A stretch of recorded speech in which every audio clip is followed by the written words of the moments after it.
I thank the Gentlelady, the ranking member of the Rules Committee, for yielding. And I rise in opposition to the underlying bill, in opposition to this rule, and for a no vote on the previous question so that we can substitute Mr. Connolly's bill for this bill, which will mean we will substitute something that will grow jobs from something that will waste time, not because those with pre-existing condition aren't worthy of our consideration, and in fact were considered in the Affordable Care Act and will have, as of January 2014, some real protections, not just high-risk protections, some real protections for them and their families. The previous speaker said this train wreck has already benefited millions of people, millions of seniors, millions of women, millions of people with pre-existing conditions, millions of students, millions of young people who couldn't get insurance but could stay on their family's policy, millions of people who didn't have their benefits capped. Millions of people have already benefited. And the Republican Party continues to oppose and want to see this bill be a train wreck and are doing everything in their power to destroy the tracks. Everything in their power to make sure it doesn't work. Make sure that hundreds of millions, yes, hundreds of millions of Americans won't be benefited by bringing down costs and making insurance available to millions of people.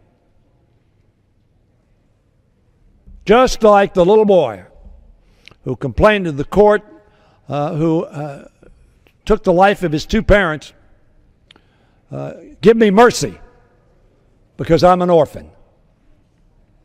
They are destroying the tracks that have been constructed to give Americans health care assurance.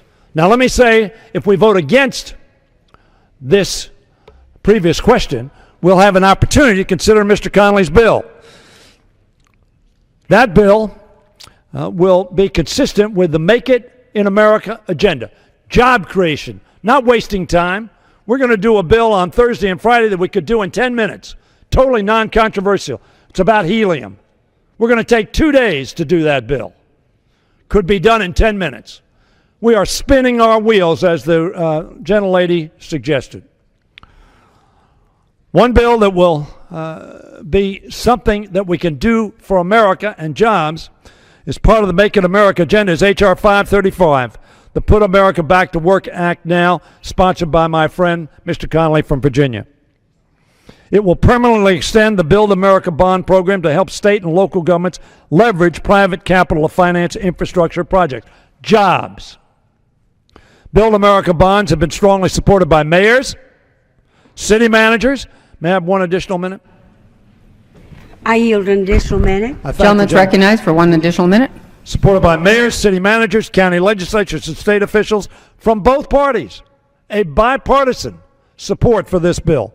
At the local level, it is a bipartisan solution that we know works because these bonds were used effectively in 2009 and 2010 before they expired. When it comes to making investments in our nation's infrastructure, we should be able to support local governments that want to attract manufacturing, invest in making their communities safer, cleaner, and more secure. And by the way, if we create these jobs, the probability these people who get these jobs will have health insurance and will be served as the doctor would like, as I would like, hopefully. But let us not continue to waste time on a bill that we know has a deeply divided Republican Party, as we're going to see in this vote, I'm sure, and will not get through the Senate and will not be signed by the President. We're just wasting our time here. Political messages. And by the way, you've garbled your message pretty badly, as I understand, from Club for Growth and Heritage Foundation and Freedom Works.